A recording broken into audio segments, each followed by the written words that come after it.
Welcome to Jackie சினிமாஸ்ல இந்த எபிசோடில் Vijay TV Airtel super singer நிகழ்ச்சியில் டைட்டில் வின் பண்ண ஆனந்த் அரவிந்த் தக்ஷன் இவர் மேலே நேற்றுலேருந்து மிகப்பெரிய பிரச்சனைகள் வந்து சோஷியல் மீடியாஸில் போயிட்டுருக்கு. காரணம் என்னென்னா, ஆனந்த் அரவிந்த் தக்ஷன் வந்து பேசிக்கலாக ஒரு பின்னணி பாடகர். அவர் வந்து செல்லக்குரலுக்கான தேடல்னு சொல்லி, அதாவது புதிதாக பாட வந்தவர்களுக்கு நடுவில் வந்து அவர் வந்து புகுத்தி அவருக்கு வந்து ப்ரைஸ் வாங்கி கொடுத்துட்டாங்க. அதுவும் 75 லட்சம் மதிப்புள்ள வீட்டினை பரிசாக கொடுத்திருக்கின்றார்கள் அப்படின்ற ஒரு சர்ச்சை ஓடிட்டுருக்கு. ரைட். பொதுவாக விஜய் டிவி மேலே வந்து ஒரு பெரிய கான்ட்ரவர்சி ஒன்று இருக்கும். அவங்க வந்து மலையாளிகளுக்கு நிறைய சப்போர்ட் பண்ணுவாங்க, அதில் ஜாதி வந்து நிறையா பார்க்குறாங்க. ஸோ அப்படிலாம் வந்து பேசுவாங்க. நான் அதை வந்து பெருசாக வந்து நான் எடுத்துக்கல. ஏன்னா ஒவ்வொரு சேனலுக்கும் ஒரு இன்டர் பாலிட்டிக்ஸ் இருக்கும். ஸோ அதில் வந்து யார் வேணாலும் வந்துட்டு போடும். பட் திறமையானவர்களை மதிக்க வேண்டும் என்பது தான் அடிநாதம்.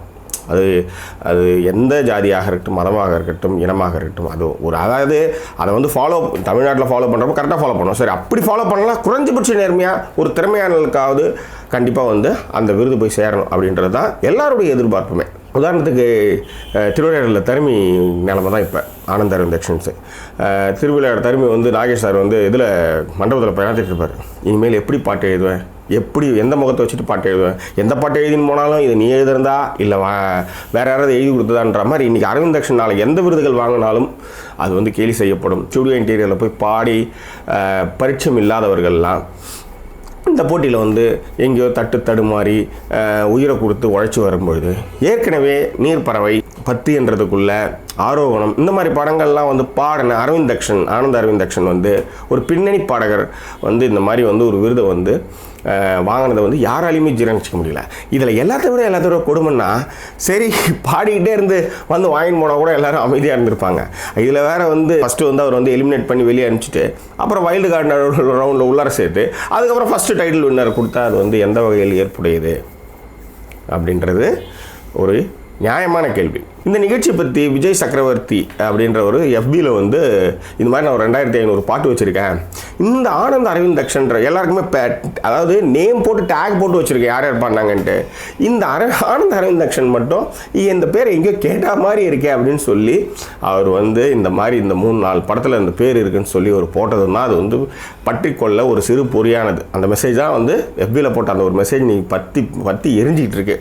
இது வந்து இதுக்கு முன்னாடி அவங்க சொன்னாங்களா, இல்லை இங்கே இருக்கிற போட்டியாளர்களுக்கெல்லாம் தெரியுமா, தெரியாதா, இல்லை அங்கே நடக்கிறப்ப யாரும் பேசிக்கலையா, இல்லை பேசிக்கிட்டால் வந்து டோட்டலாக வந்து எலிமினேட் ஆகிடுவோம் அப்படின்ற பயமா? ஸோ இது குறித்தான ட்விட்டுகள் கூட போயிட்டுருக்காரு. எப்படி போட்டிருக்காங்கன்னா, முதல்ல இளையராஜாவுக்கு வந்து பாராட்டு விழா எடுப்பாங்க, அப்புறம் அவரே எலிமினேட் பண்ணுவாங்க, அப்புறம் திரும்ப அவரே வந்து டைட்டில் வின்னர் அறிவிச்சிட போகிறானுங்க அப்படின்ற மாதிரிலாம் வந்து ட்விட்டரில் வந்து சமகால கலாய்ச்சிட்ருக்காங்க. பொதுவாக நாதாடித்தனம் பண்ணுறதுல ஒரு நாசுக்குத்தனம் வேணும் அப்படின்னு சொல்லுவாங்க. பட் அதை வந்து இவங்க வந்து அதை ஃபாலோ பண்ணியிருக்கலாம். ஏன்னா நீ என்ன வேணாலும் பண்ணலாம். அதாவது இந்த ஊடகங்கள் நினச்சா எதை வேணாலும் பண்ணலாம். ஒரு நல்லவனை கெட்டவன் ஆக்கலாம், கெட்டவனை நல்லவன் ஆக்கலாம். ஸோ எது வேணாலும் பண்ணலாம். ஆனால் குறைந்தபட்ச நேர்மையோடு செயல்படுவது தான் இந்த மாதிரி நிகழ்ச்சிகள். ஏன்னா நான் வந்து இதில் வந்து என்னுடைய தீவிர ரசிகன். எனக்கு இந்த மாதிரி உள்ளாரில் நிறையா விஷயங்கள்லாம் நடக்கிறதெல்லாம் கேள்விப்பட்ட அப்புறம் சுத்தமாக அது மேலே ஒரு இதுவே இல்லை. இன்னொன்று, சேனல் வந்து ஒரு சேனல் நடத்துறது வந்து ஒரு தர்மஸ்தாபனம் மாதிரி நடத்துறது வந்து ஒரு சேனல் நடத்தலை. அதுக்கு TRP ரேட்டிங் ஒன்றும் அதில் அழக வைக்கிறீங்க. இந்த ஃபரிதா அந்த மாதிரி கேரக்டர் அவங்களுடைய பின்னணி தகவல்கள் இதெல்லாம் போடும்பொழுது நம்மளுக்கே ரொம்ப இதுவாக இருக்குது. பார்க்குறோம், அழுகிறோம், கண்ணில் நீர் துளிக்குது. இதெல்லாம் ஓகே, இதெல்லாம் சேனல் ரேட்டிங்கு. ஒரு திறமையானவனை வந்து பரிசு கொடுக்குறேன்னு சொல்லி ஒரு நிகழ்ச்சி நடத்தி அதில் அதீத திறமை உள்ள ஒரு நபரை எடுத்து வந்து உள்ளார உட்கார வச்சு அவங்களுக்கு வந்து முதல் ப்ரைஸ் கொடுக்கறது வந்து எந்த விதத்தில் நியாயம் சொல்லுங்கள்? இதை விட ராஜகணபதி, அதை ஃபரிதா அவங்களாம் வந்து வாங்குவாங்கன்ற எதிர்ப்பு எல்லாருக்குமே இருந்தால், அதாவது யாராலும் எதிர்பார்க்கலாம். பட் குறைந்தபட்ச நேர்மையாக இந்த விருது கொடுக்கப்பட்டிருந்தால் இவ்வளவு சர்ச்சைகளை வந்து இது எழுப்பியிருக்கிறாரு. இதை விட இந்த போட்டியில் பங்கு பெற்ற சங்கர் ராஜரத்னம் அப்படின்றவர் வந்து அவங்க பொண்ணு பேர் வந்து மதுமிதா சங்கர், SS4 டாப் 7 அதில் வந்து தோற்று போன அந்த பொண்ணோட அப்பா வந்து இந்த விஜய் டிவியோட பேக்ட்ராப்பில் நடக்கிற விஷயங்களை அப்சர்வ் பண்ணி எழுதியிருக்காரு. ஆக்சுவலாக வந்து ஒரு எலிமினேட் நடக்குதுன்னா கூட ஜட்ஜிங்கை வந்து பின்னாடி வந்து கூடி, அதாவது சேனல் ஆளும் ஜட்ஜுகளும் ஒன்றாக சேர்ந்து இந்த முடிவுகள் எடுப்பார்கள். அதை விட 15 ரவுண்டு, அதாவது 15 ரவுண்டு வரையும் எந்த சேனல் ஆட்களுடைய தலையிலே இல்லாமல் அதன் பிறகு அந்த நிகழ்ச்சியை எப்படி எடுத்துகிட்டு போகணும், எப்படி கட்டமைக்கணுன்றது வந்து சேனல் ஆட்கள் வந்து உள்ளார வந்து பேசுவாங்க. ஏன்னா தர்மஸ்தாபனம் கிடையாது. டிஆர்பி ரேட்டிங்காக பண்ணுறாங்க, அதெல்லாம் ஓகே. ஆனால் எல்லாரை விட ஒரு படி, ஒரு 5 படம் 6 படம், அதாவது படத்தில் பாடுறது பெரிய விஷயம். 6 படத்தில் பாடி ஒருத்தரை வந்து நாங்கள் செல்ல குரல் தேடல் சொல்லிட்டு வந்து அவருக்கு வந்து திடீர்னு வந்து அவர் வந்து எலிமினேட் பண்ணி அப்புறம் அவரை வந்து ஒயிட் கார்டில் உள்ளார கூட்டின்னு வந்து அதுக்கப்புறம் வந்து ஃபஸ்ட் ப்ரைஸ் வந்து 75 லட்சம் கொடுத்தா என்னென்ன? ஒரு காலத்தில் நீங்கள் தமிழ் சினிமாவில் பார்த்தீங்கன்னா ஜானகி, எஸ்பி பாலசுப்ரமணியம், மனோ, சித்ரா, அவ்வளோதான். அதுக்கு மேலே ஆளே இருக்க மாட்டாங்க. இவங்க தான் பாடிட்டே இருப்பாங்க. ஏஆர் ரஹ்மான் வருகைக்கு பிறகுதான் நிறைய புது பாடகர்கள் வந்தாருங்க. அவங்க வீட்டில் வந்து நிறைய சந்தோஷங்களை காண முடிந்தது. அதாவது ஏகப்பட்ட படம் வருது, அதில் 4 பேர் 5 பேர் தான் பாடிட்டு இருந்த ஒரு காலத்தை உடைத்து ரஹ்மான் வருகைக்கு பின் தான் நிறைய பின்னணி பாடகர்கள் உருவானார்கள்.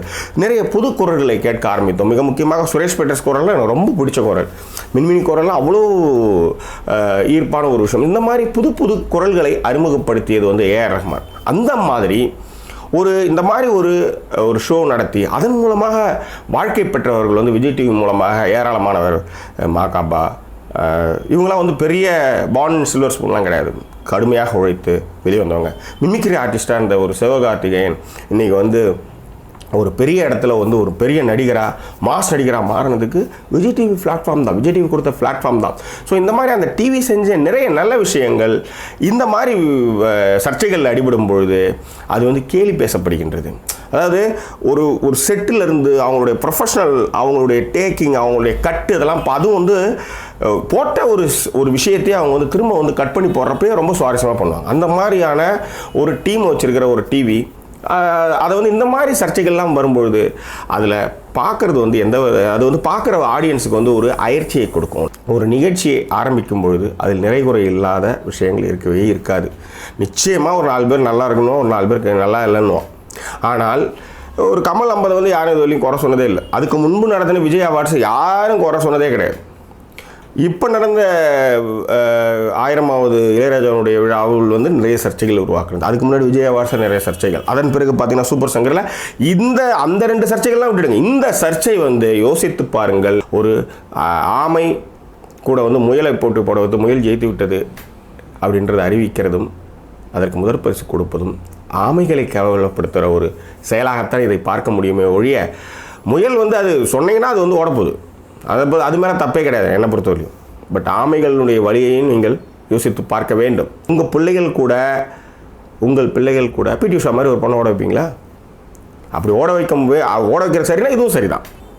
ஒரு வெற்றியாளனுக்கு பின்னும் ஒரு தோல்வி பெற்றவனுடைய வழியை நீங்கள் யோசிக்க வேண்டும். எனிவே, இந்த தளம் உங்களுக்கு பிடித்திருந்தால் சப்ஸ்கிரைப் பண்ணுங்கள், நண்பர்கிட்ட ஷேர் பண்ணுங்கள். மீண்டும் வேறொரு வீடியோ பதிவின் மூலமாக உங்களை நான் சந்திக்கிறேன். அதுவரை நன்றி கூறி விடைபெறுவது உங்கள் ஜாக்கி சேகர். நன்றி, வணக்கம்.